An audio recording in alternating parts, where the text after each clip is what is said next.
of Lanka and is presented by our media partner, Inox Multiplex. And before I begin this cue, I should give the disclaimer that any joke I crack should not be credited to the script team unless it's bad. And it's safe to say that our next writer, Amish, doesn't leave us famished for books. His latest addition to his Ram Chandra series, War of Lanka, brings together the narratives of Ram, Sita, and Raavan in an epic tale of Dharma, light, victory, fear, and love. In conversation with author Kiran Manral, Amish takes us through the roots of this grand tale, its socio-cultural ethos, and its everlasting message. Our speaker today, as you probably all know, Amish, is a diplomat and author who has written 10 books, both fiction and non-fiction, including the recently released War of Lanka. His books have sold around 6.5 million copies and have been translated into 20 different languages. Ladies and gentlemen, our speaker today, Amish. A loud round of applause, please.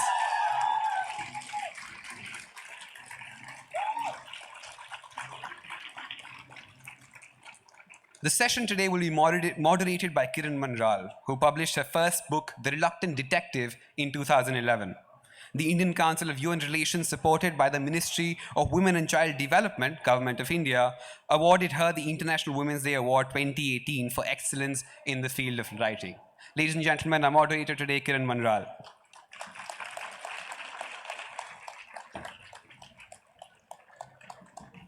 We now begin with the War of Lanka, not in literal terms. Amish in conversation with Kiran Manral. Thank you.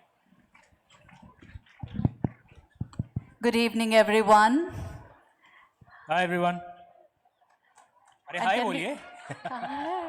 Can we hear a huge cheer for Amish? We've been waiting for this book for so long. And it's finally out. And it must have been a task, Amish. 3 narratives, you'd had to join them together, bring them to a single thread. Tell us, how did you do that when you started this entire process? Did you ever see that it would take you so long and become so much of a task to get one thing the War of Lanka out? One thing is clear, I'm never doing this multilinear narrative ever again. It's tons of work. So those who've read the Ram Chandra series, I'm assuming everyone has, right? Yeah.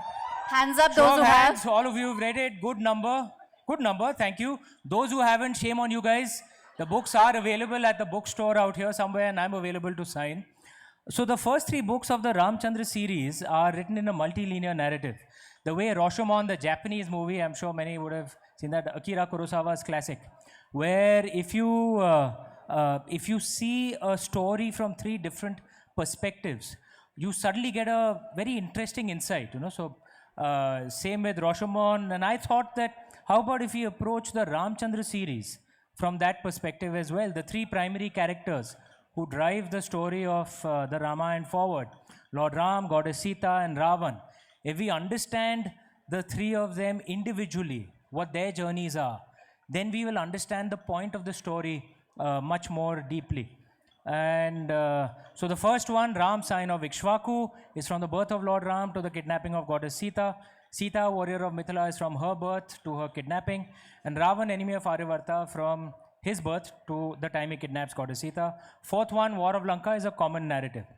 It was very complicated to write because I love putting twists and turns in my books. But in this, I had to put in twists. Like, for example, what I did in Ram, sign of Ikshvaku, which wouldn't be obvious to you. You would guess it only when you read Sita, warrior of Mithila. And this was damn complicated. I am never doing it again. But I hope you guys liked it. Never doing it again. That sounds ominous. At least this narrative structure, I'm not doing it again. I'm going to keep writing, but this narrative structure, no. So when you wrote Meluha, Amish, you invented a completely new world and you created an entirely new genre of writing in Indian fiction.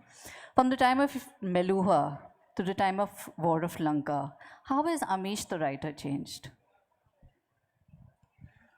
I hope I've grown in how I write, but that only the readers can judge.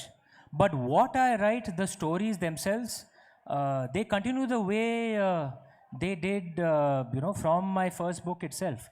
I've said this often, I genuinely I genuinely believe that I don't create the stories, that the stories are a blessing and I'm just a channel. And my task is to just record as much, like I open the laptop and I kind of see a parallel universe and I record what I see. I actually see the characters, I hear their thoughts, I feel their emotions. In many ways, that world is more real for me than even this world. So, which is why I love writing so much. And my task is to just record what I see. So I hope I've grown in how I write, but what I write is pretty much the way it was in Immortals of Melua. There's the blessings of Lord Shiva, and I'm lucky, I guess. I just record what I see. The fact is that we have so many Ramayans, so many versions of the Ramayans. And as somebody who's chronicling an epic that has so many interpretations, what were the challenges that you faced? I mean, what do you take? What do you leave out? How do you interpret certain things? Were there points when you felt that you needed to include something but you didn't? Of course, I was very impressed by Sita being interpreted as a warrior. Were there things like this that you wanted to and didn't include, or you felt that maybe you were constrained by any reason? No, I write the books the way it comes to me. And the problem with our modern education is sadly we are so colonial still in our education system. We learn very little of our own culture. I've said this often, our education system is basically padha likha ke bacche ko angrez bana do. That's the aim. And so many things actually which we would be aware of if we'd read the ancient texts, we are not aware of because of our education system. So pop quiz, how many of you believe that Lakshman Rekha is there in the Ramayana? Show of hands. Lakshman Rekha is there in the Ramayana? Huh? Wow, okay. So, hands down. How many don't have an opinion? Because how many say Lakshman Rekha is not there in the Ramayana? Wow, good number. You notice I raise my hands both times, right? Because in the Ramcharitmanas, which was written by Goswami Tulsidas ji a few hundred years ago, the 16th century, yes, Lakshman Rekha has been mentioned. But in the original Valmiki Ramayana, the Lakshman Rekha is actually not there. We'd be aware of it if we were taught these things. You mentioned seeing Sita Ma as a warrior. I'd love to take credit for it because it makes me sound very cool. But I'm not the person who came up with it first. The first person who wrote about this was actually again Valmiki ji. There are 3 Ramayans credited to Valmiki ji, and there's this version of the Ramayana called the Adbhut Ramayana, in which there are 2 Ravans. And the elder Ravan is the more powerful Ravan, who's killed by Sita Ma, right? And this is Valmiki ji's Adbhut Ramayana, really ancient.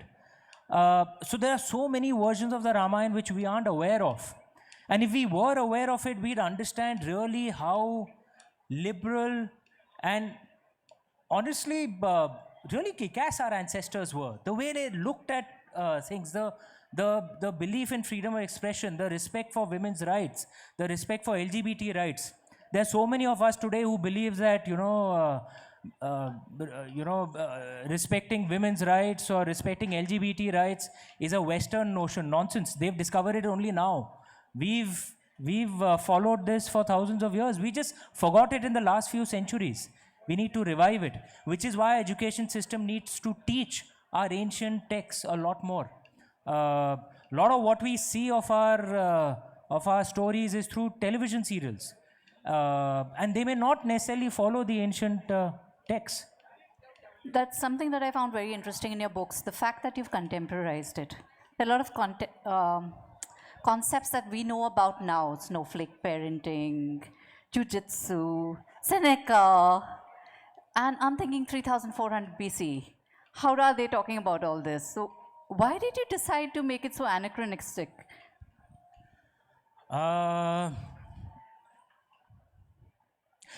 word, anyone knows what the root of the word mythology is if someone wants to shout? It's a Greek word, obviously. Huh? Mythos. Who said that? Hey, applause for him. He's right. The root is a Greek word called mythos. And the dictionary defines mythology often as a fanciful tale which may have some elements of truth sometime, which is a very modern, colonial, Western way of looking at it. That whatever religion they believed was the truth, everything else was mythology. But actually, if you go into what the Greeks actually meant by mythos, it is a story that hides the philosophical truth. So the more important than the story itself are the philosophies that you want to convey. And you'll find ancient Indians followed this tradition as well.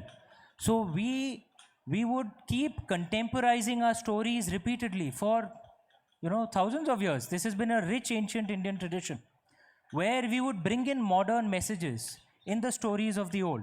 So there is this the one who answered mythos cannot answer, but anyone else, who's the greatest Sanskrit playwright ever? Kalidas? Yeah, that's what the education system tells us, and you are right in a certain way. But who did Kalidas think was the greatest Sanskrit playwright ever? He wrote it in one of his plays. No. I'm not talking about the gods among the writers. Valmiki ji and Vedvyas ji, of course. There was a Sanskrit playwright called Bhasa. Okay. And again, how many have heard of Bhasa? Or read? Oh, wonderful. But much more need to hear of him. He wrote plays. So Bhasa was 2,500 years ago. He wrote plays like all Indian writers, essentially obsessed with Ramayana and Mahabharata and the Puranas. We would keep reinterpreting them. He wrote a play called Pancharatra, based on the Mahabharata, where the war didn't happen at all. Okay.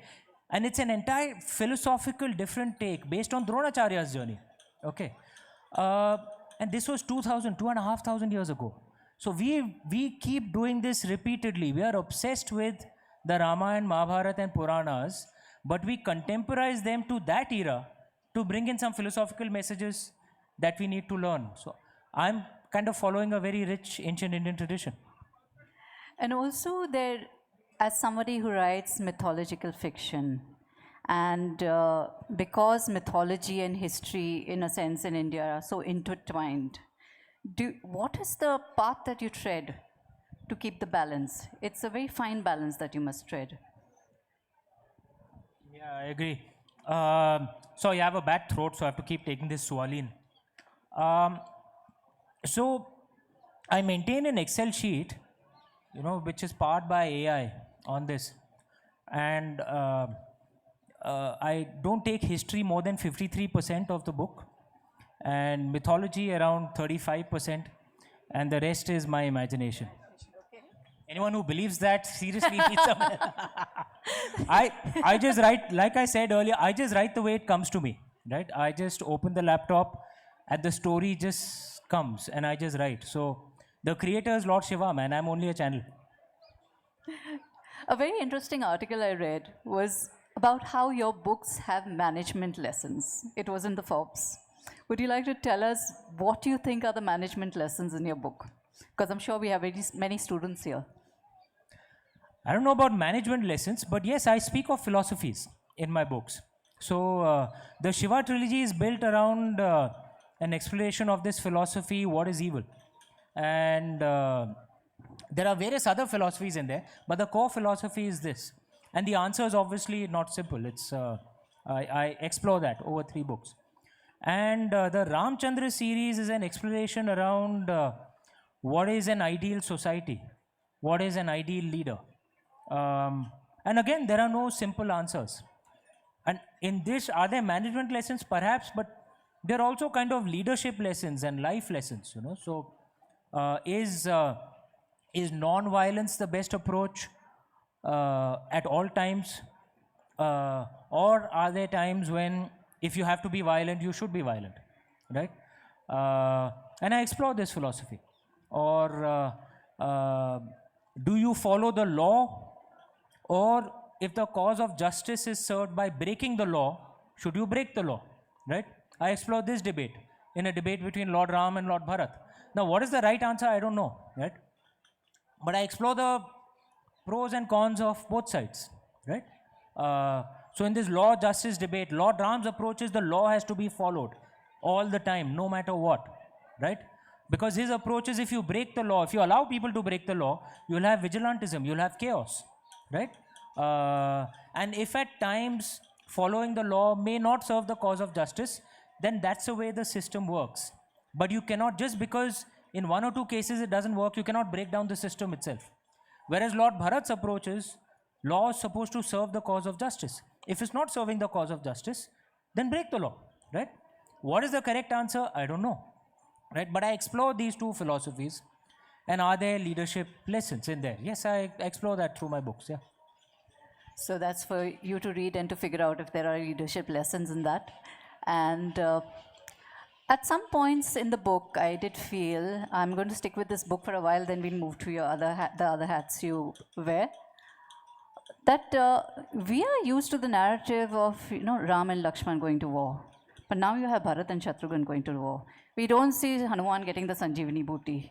We don't see many things that we're used to. We see Ravan having poa with Sita and Kumbhakarn. These are things we don't know. So imagination is one thing and to bring it in, but the deviations completely from what the popular narrative is about the Ramayana and what we've grown up to expect, and what, of course, as you know, the Ramayana on television to a great extent sort of shaped our concept of the Ramayana. Was there a risk you took in putting this down? Did you think like imagination, okay, let me go ahead? Did you ever get the fear that maybe somebody might not like this interpretation? The first answer is a practical answer. I've been doing this for 12 years. Yes, yeah. My books aren't really a secret. Yeah. And you can Google, but I don't think you'll find any controversy around me. If anyone has, you can raise your hands, but I don't think you will. And that's not a credit to me, that's a credit to our country. I think most Indians intuitively learn liberalism. And by liberalism, I don't mean, what in the modern day is called left liberalism. By liberalism, I mean a respect for multiple truths, right?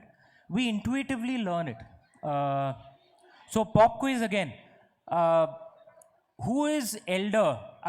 Is Lord Ganesh elder? Between Lord Ganesh and Lord Karthik? Show of hands. Who all believe Lord Ganesh is elder? Yeah? Okay, very few. Okay. Who all believe Lord Karthik is elder? Okay. You notice I raise my hands both times. Right? Okay. Is Lord Karthik married? Show of hands.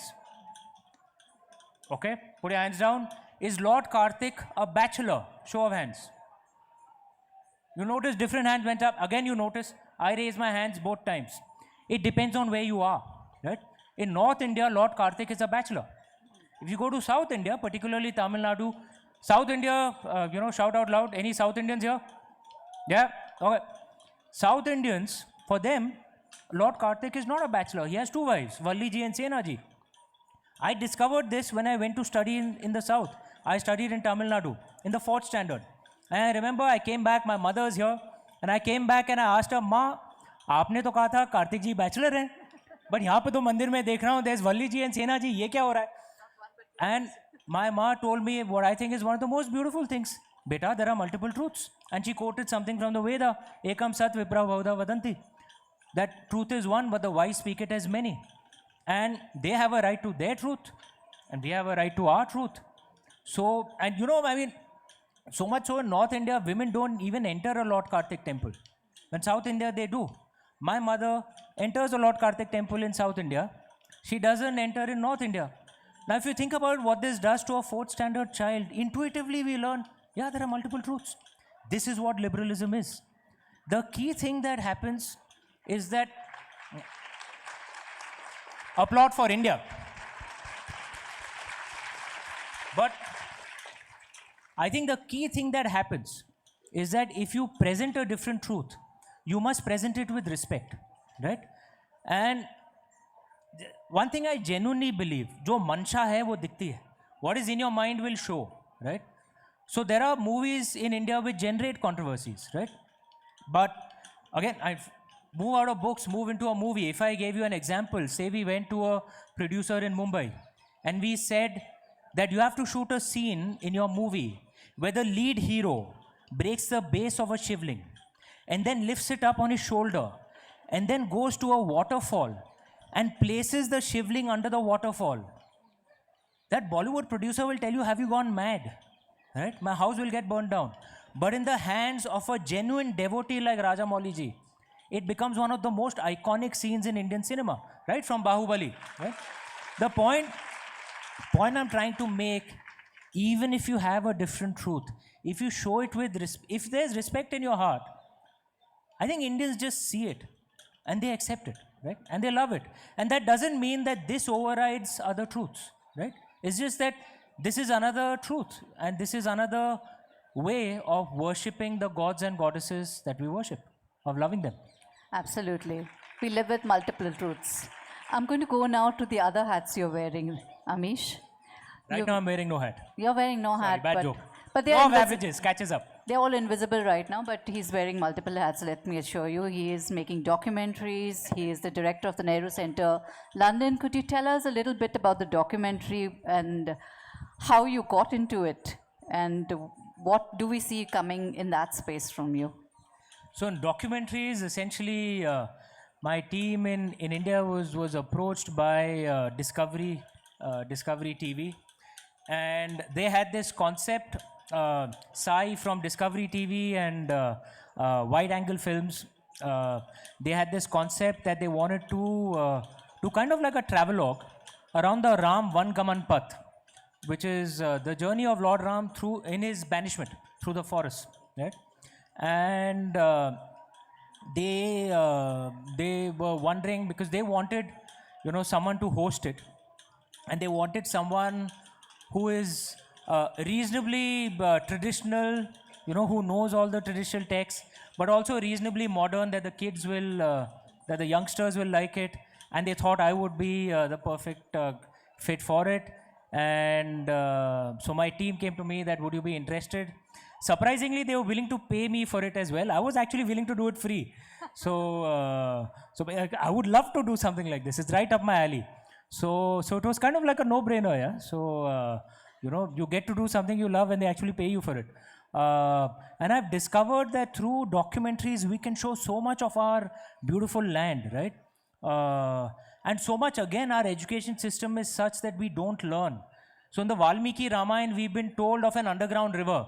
Whoever, in Chitrakoot, whoever would have read that, I'm sure you would have thought, underground river, God knows. We found that underground river in Chitrakoot. Discovery team, they found it. They had a geologist. We went and shot out. There's an underground river flowing out there, right? And we shot it. We shot out there, right? And it's there in the documentary. So one gets to explore our beautiful land, our beautiful culture, and present it in a way that people will understand and hopefully like it. And actually get paid for it, so it's a no-brainer. So I'm starting many more documentaries now. I hosted another documentary with Discovery TV called The Journey of India. They had Amitabh Bachchan hosting the entire series, and they had some of us hosting different episodes. So I hosted the one on spirituality, Vikas Khanna the one on food, Kajol the one on entertainment, etc. like this. So I've hosted that as well, and I'm going to do many more, hopefully, over the next year. Are we going to see Ram's journey right to Lanka? Yeah, the legend of the Ramayana with Discovery TV is actually all the way up to Lanka. All the way up. So from Ayodhya to Lanka and back. So it's a 3-episode series. Those who haven't seen it, check it out. It's on Discovery Plus. And tell me about your work at the I've been told it's available on the web on a pirated copy as well. Please don't see that. That is illegal. You can go to Discovery Plus and see it legally. It's not too expensive. So now a completely different hat is the Nehru Center in London. What is your brief there, and how are you looking at spreading India and Indian culture in London? The Nehru Center, how many of you have heard of the British Council? I have a good number. I believe there are some British Council people here somewhere. If they are, raise your hands, okay. It's a wonderful organization which spreads, spreads the British narrative, British culture across the world. The ICCR is the Indian equivalent of the British Council. And we have such centers across the world. Nehru Center is the biggest of our cultural centers abroad. We have our own building in Mayfair in the heart of central London in South Audley Street. Those of you who ever come to London, you're most welcome. Do come there. We organize wonderful programs out there. And the task is, of course, to speak of the India narrative, of Indian culture. We, of course, do performing arts, fine arts, but I also believe that that's not the only thing we should do. We should also do book launches, think tank discussions, things which will actually talk of the Indian approach to life. And it's a wonderful job. It really is a privilege to be doing that. And I've completed a 3-year term out there. They've given me an extension, so someone must have thought I'm doing a decent job. So I'm there for some more time. I'll finish that and I'll come back. Lovely. And now... The coolest part is I get a diplomatic passport with that. That red diplomatic passport, yeah. Yes. So let's hope you get many more extensions, Amish. I know you all are longing to ask your questions, so I'm going to throw questions open early. Let's see the hands go up, please. And the mic? Can we... Yeah, whoever you give the mic to.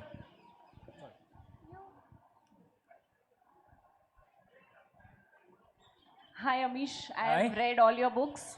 Thank and you. I think you've taken away the unbelievable from Indian mythology and made it more believable for people like us who, believe more in science and less in miracles. I just want to ask you, who's the Vishnu, Sita or Ram? You're going to have to wait for the 5th book. But the answer is obvious in the Shiva trilogy. If you see, the way to see the Ram Chandra series and the Shiva trilogy is the Ram Chandra series is a 1500-year prequel to the events of the Shiva trilogy, right? So all these books are connected in a giant circle, and the 5th book of the Ram Chandra series can be seen as the -1 book of the Shiva trilogy, because it'll connect both the series together. And the title of the 5th book of the Ram Chandra series, which I'll release many years later, you'll understand why when I release it many years later. The title of that book is Rise of Meluha. Amit ji, हाँ जी. कोई भी उपन्यासकार जो उपन्यास लिखता है तो उन किरदारों में वो ढल जाता है पूरी तरह से, और जब उपन्यास पूरा होता है तो उन किरदारों से निकलने में उसको महीनों लग जाते हैं. आपके साथ कुछ इस तरह का हुआ? एक छोटा सा प्रश्न और है कि आपका पहला उपन्यास जब आया तो उसकी मार्केटिंग और प्रमोशन ऐसी थी जैसे फिल्मों की होती है. तो आज के लेखक को लेखन के साथ साथ मार्केटिंग का भी महत्व बहुत ज़्यादा है. देखिए, आपका जो पहला सवाल है, आपके सवाल में ही एक जवाब छिपा हुआ है, क्योंकि जिन किरदारों के बारे में मैं लिखता हूँ वो मेरे लिए किरदार नहीं है, हमारे देवी देवता हैं, हमारे भगवान हैं. मैं उनकी आराधना करता हूँ, सिर्फ लेखन नहीं करता हूँ. तो अगर मैं उलझ भी गया हूँ तो उस उलझन से निकलने वाला नहीं हूँ, मैं और भी उलझना चाहता हूँ, क्योंकि आजीवन मैं आराधना करता रहूँगा अपने देवी देवताओं की. दूसरी बात, जहाँ तक आप मार्केटिंग की बात करें, हाँ ये सही है. देखिए, ये समझना कि अच्छी उपन्यास अपने आप ही बिक जाएगी, ये एक गलत धारणा है. ऐसा नहीं होता है. तो मेरा मानना है कि लेखन के जगत में जो भी लेखक हैं, प्रकाशक हैं, जो भी हैं, अगर आप लेखक हैं और आपके लेखन के समय जो धर्म होता है कि आप एक साफ दिल से लिखें, अपने आत्मा की आवाज़ को पन्नों पर उतार दें, उस समय आप ये बिल्कुल ना सोचें कि पाठकों को पसंद आएगा कि नहीं, कि प्रकाशक को पसंद आएगा कि नहीं, क्योंकि अगर आपने वो कर दिया तो उपन्यास ही एक तरह से करप्ट हो जाएगी. तो अगर लिखें तो साफ मन से लिखें, साफ दिल से लिखें. लेकिन हाँ, जब उपन्यास ख़त्म हो जाए, समाप्त हो जाए और प्रकाशन का समय आ जाए, तो आपको ठीक से मार्केटिंग करनी पड़ेगी. और ये भी आपका एक तरह से एक धर्म होता है, क्योंकि कई लेखक ऐसे होते हैं कि मानते हैं कि भाई मैं तो पावन हूँ, मैं तो पाक हूँ, मैं ये सब मार्केटिंग नहीं करूँगा. ये मेरे हिसाब से एक अधर्म है, क्योंकि प्रकाशक अपना पैसा क्यों लुटाए भाई आपके ऊपर. अगर प्रकाशक इतना निवेश कर रहा है आपके उपन्यास पर, तो आपका धर्म बनता है कि आप प्रकाशक की मदद करें, ठीक से मार्केटिंग करें, जो इवेंट्स हैं करें. तो मार्केटिंग की भी ज़रूरत पड़ती है. लेकिन हाँ, जब लेखन कर रहे हैं तब उसमें ये मार्केटिंग की दखल अंदाजी नहीं होनी चाहिए. Hi Amish. Hi. So like you have mentioned that the concepts of liberalism are present in our ancient scriptures. So while writing, do you take an additional effort to make sure that you incorporate these sort of, concepts into the interpretations that you're writing? It depends, right? Because I am not on any extreme. I am not a fan of Western liberalism, I'll be honest. I'm living in the West, I'm living in London. There are many things that are good about the West, no doubt. And good that have been achieved out of Western liberalism. Rights for women, rights for LGBTs, these are all good things, right? But in some ways, there's been extremely negative. Their community structures have broken down, families have broken down, loneliness is a disease out there. UK actually had a minister for loneliness, can you believe that, right? How the hell is a bureaucrat going to solve that problem? I don't know who thought up of that idea, you know. And loneliness is a cause of deaths very often. You know, the only demographic across the world whose average lifespan is actually declining is white American males. Because every other group, outside of war zones, every other group, because of improved medical science, everyone's, you know, maximum lifespan or average lifespan is actually increasing. Only the white American males, the only demographic outside of war zones, whose actually maximum lifespan is actually declining over the last decade. Large part of it is a loss of a sense of purpose, loneliness, deaths of despair, right? So that extreme, I'm not a fan of, right? For example, Western feminism often translates into hatred for men. That's silly, right? And there is a value to conservatism as well, but not to the extreme that one sees, for example, in some Middle Eastern countries where a woman cannot drive, you know, without, you know, some male protector being there, or, you know, or cannot travel out without some male protector being there, not allowed to drive, though that law has been updated a bit right now. Either extremes aren't good. I'm a fan of Indian liberalism, which has respect for family and community as well. Because if communities break down, that's not good for you, right? But you need to open the space for liberalism too. How do you find that middle ground? That's what I try and put forth in my books. Amish जी, जय श्री राम। जय श्री राम। किधर हैं आप? Straight कहाँ? हाँ बताइए। हाँ, मेरा सवाल शिवा टेली से है। आपने ये मेंशन किया था कि ऐसी बहुत सारी चीज़ें होती है जो कि किसी टाइम पे समाज के लिए बढ़िया होती है, लेकिन जैसे जैसे टाइम निकलता है वो ख़राब हो जाती है, लेकिन हम लोग उसको समझ नहीं पाते हैं, उसको नहीं कर पाते हैं। तो मेरा सवाल ये है कि ऐसी क्या चीज़ है जो आधुनिक समय में पूरी ख़राब हो चुकी है, उसको छोड़ने की ज़रूरत है, लेकिन हम लोग उस चीज़ से इतने अटैच हो चुके हैं कि हम समझ नहीं पा रहे कि उसको छोड़ दें। बड़ा अच्छा सवाल है। तो देखिए, अगर आज के माहौल में आप देखें, जो मध्यम वर्ग के जो परिवार हैं, इनकी भी लाइफस्टाइल जो 200-250 साल पुराने ज़माने में जो राजा महाराजा थे, उनके लाइफस्टाइल से भी बेटर है आज के जो मिडिल क्लासेस हैं, जो मध्यम वर्ग हैं। ऐसा क्यों है? देखिए, जैसे आप देखें, आप एक फ़ोन से आप दुनिया भर में किसी को भी कॉल कर सकते हैं। आप अपने बटुए में कुछ कार्ड है, आप किसी को भी पैसा पे कर सकते हैं, कहीं पे भी कुछ भी खरीद सकते हैं। जो आमदनी है आम तौर पर लोगों की, तो इतनी आगे बढ़ गई है। क्यों? मूल रूप से क्योंकि आज के ज़माने में एनर्जी बहुत ही किफ़ायती है, बहुत ही चीप है। और ये दौर कब शुरू हुआ? ये दौर फॉसिल फ्यूल्स के साथ शुरू हुआ, जब इंसानों ने सीखा कि ज़मीन के अंदर से तेल कैसे निकाला जाए, तेल कैसे उर्वर किया जाए, और उसका इस्तेमाल करके ये आधुनिक जो दुनिया है वो उसी के ऊपर तो बनाई गई है। लेकिन क्या अभी जो फॉसिल फ्यूल्स हैं, क्या उसकी अति हो गई है अभी? क्या अभी ऐसा ज़माना आ गया है कि हम सोचने पर मजबूर हो गए हैं कि फॉसिल फ्यूल्स के आगे भी कुछ करें क्या, कुछ रिन्यूएबल फ्यूल्स वगैरह? क्योंकि ऐसा तो हम नहीं कर सकते कि भाई जो प्रगति हुई है पिछले 150 साल में उसे सब भूल जाएं और सब लोग वापस जंगल में चले जाएं। ऐसा तो नहीं कर सकते, करेक्ट? तो ये चीप एनर्जी कहाँ से आएगी? चीप एनर्जी के लिए कोई नई कुछ इन्वेंशन करना पड़ेगा रिन्यूएबल फ्यूल्स में। तो क्या हम मान सकते हैं कि 150 साल पहले फॉसिल फ्यूल्स गुड था, अच्छा था, लेकिन अभी शायद बुरा बन गया है, ईवल बन गया है, और हमें एक नए नज़रिए की ज़रूरत है। तो ऐसे बार बार होता है। आप मोबाइल फ़ोन को ही खुद देख लीजिए, एक तरह से बहुत अच्छा है, आप किसी से भी संपर्क में रह सकते हैं, दुनिया भर के जो भी इंफॉर्मेशन है आप इमीडिएटली पता कर सकते हैं। लेकिन आजकल इतने बच्चे मतलब मोबाइल फ़ोन में पूरे घुस ही गए हैं, बाहर निकले ही नहीं आ पाते। तो क्या इसमें अति हो गई है?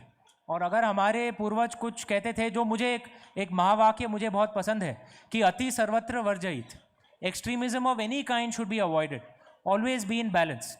तो fossil fuels also we need to learn how to control, same with mobile phones as well. There's a little girl here in front. Yeah. Good evening, sir. Hi, beta. My question is. Have you read my books? Yeah, little bit. Wow. Okay. Little Thank bit. you. Applause for this girl. I have one question that how do you find these facts? How do we find these facts? Like small facts. For example, Shiv is not a god, but a common person which has great powers like that. How do we find these small facts? Okay. The thing to understand is, do you know this term namaste? Do you know what it means? Can you give the mic back to her? Give the mic back to her. Do you know what namaste means?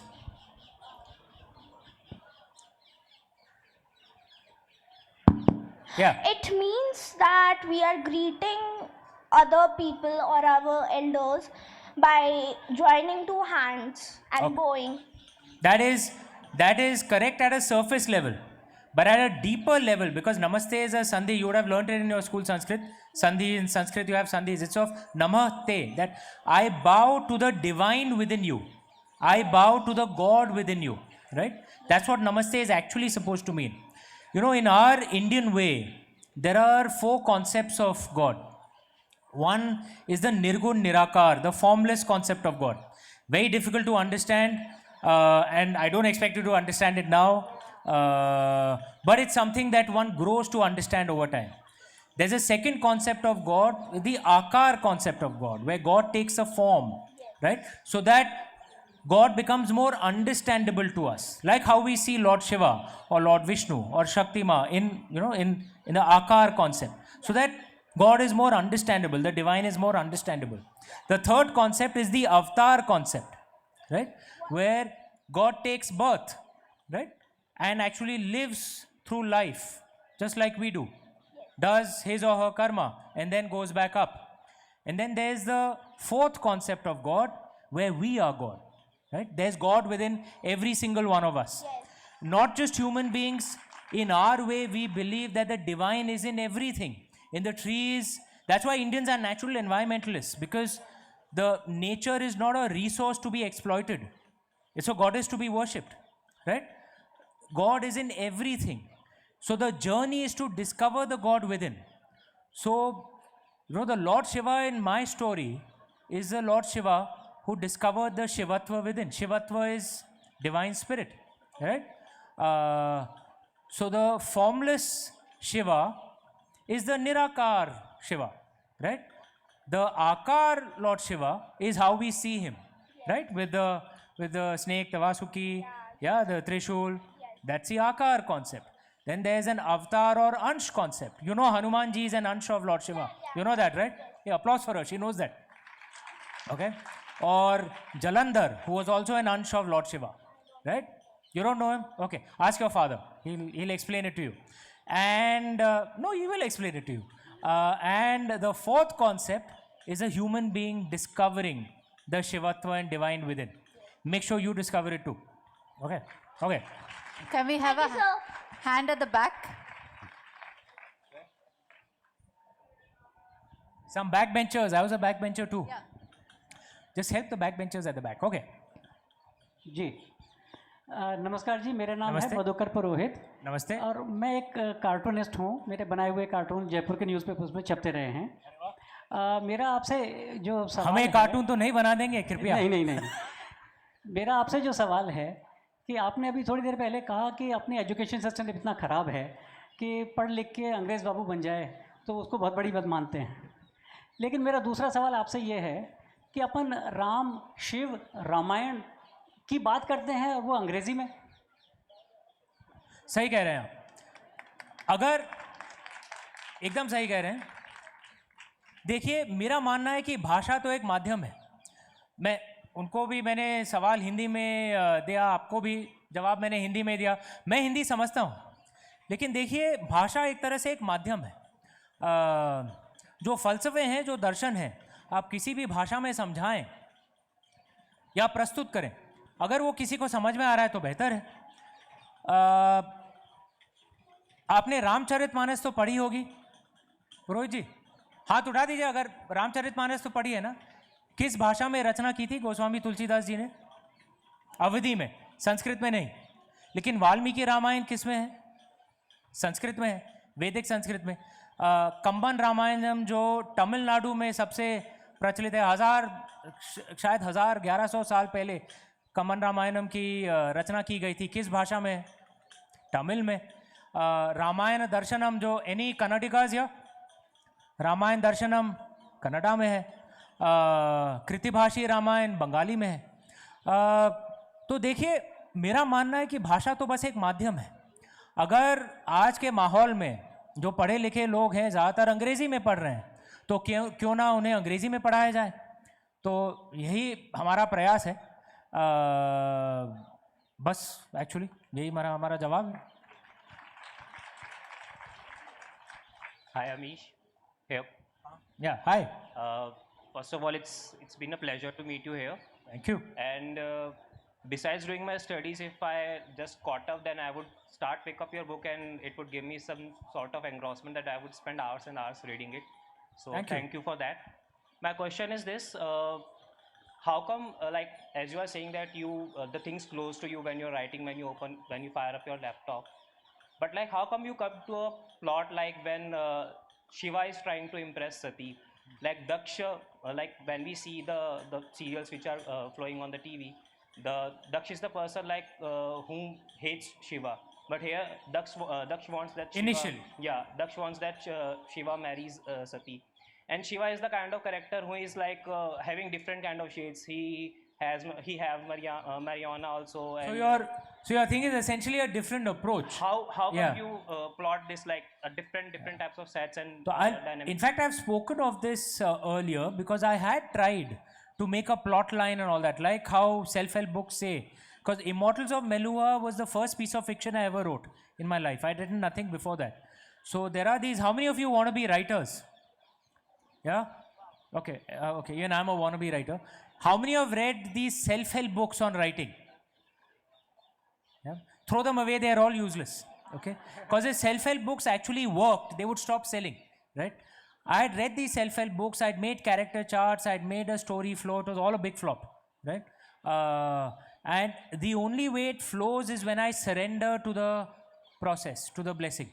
So I genuinely don't control the story flow. I just let it flow. Right? I just explained the Ram Chandra series and the Shiva trilogy are actually linked to each other. And these are books that have been released over 12 years. And in their timeline are spread over 1200 years. There's no 1500 years. There's no way I could have planned this. I am not such a genius. Right? The only way I could write it this way is he was creating it and I was just a channel. And I just know that this incident has to happen this way. Why, I don't know. I just know. And I've just learned to just trust it. The way it comes, I just write it. And I guess this is the last question. Hi. Hi. My question is, you said that the rise of Meluha might come a couple of years down the line. But then, as per the myth, or maybe a reality, Sita ji made sand shivling in Rameshwaram, right? So how does that timeline work? There are different traditions on that. So yes, there is the Rameshwaram story. There's a Valkeshwar story as well, where Lord Ram had built the sand shivling. Wait for my 5th Ram Chandra series and -1 of Shiva trilogy book to have this loop also tied up. One last question, the girl up front who's putting her hand here. Okay, up here. Here. Front Last bencher. question, very short please. We're completely out of time. Namaskar, sir. Hi. So actually, all of your characters are so powerful and so inspiring. So my question is, which is your favorite character from all of the book? This is the easiest question in the world. For me, my favorite is always Lord Shiva. Okay, sir. Om Namah Shivaya Kada Rudraksh Mala. one I'm a very, very devout Shiv Bhakt. With all respect to other gods and goddesses, for me, Lord Shiva. So one last question, like you need to answer in yes or no. Okay. So, so my question Now I'm a little concerned about what the question will be. But is, go so ahead. would you please sign me a copy? I will 100% sign it. And It was Thank you. not a yes question, but a little more emphatic. Yes answer, sorry. Little more emphatic. Yes, and we're completely out of Out time. of time. Guys, let me just take a picture. I was told that's a good idea. Just wait there. I'll stand out here and take a selfie. Hang on. Me also. And Amish is signing copies, so rush to get your copies. But first, let him take the selfie. Let him take the selfie. Okay. How do I reverse? Reverse camera कैसे करते हैं? ये reverse कैसे करते हैं? इसको reverse कैसे करते हैं? Sorry. One second. Okay, guys, smile.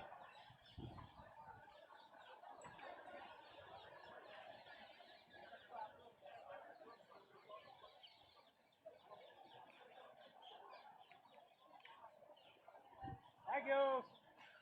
Thank you, everyone. Please rush to get your copies. He's going to be signing them in the... Where is... Bye. Thank you.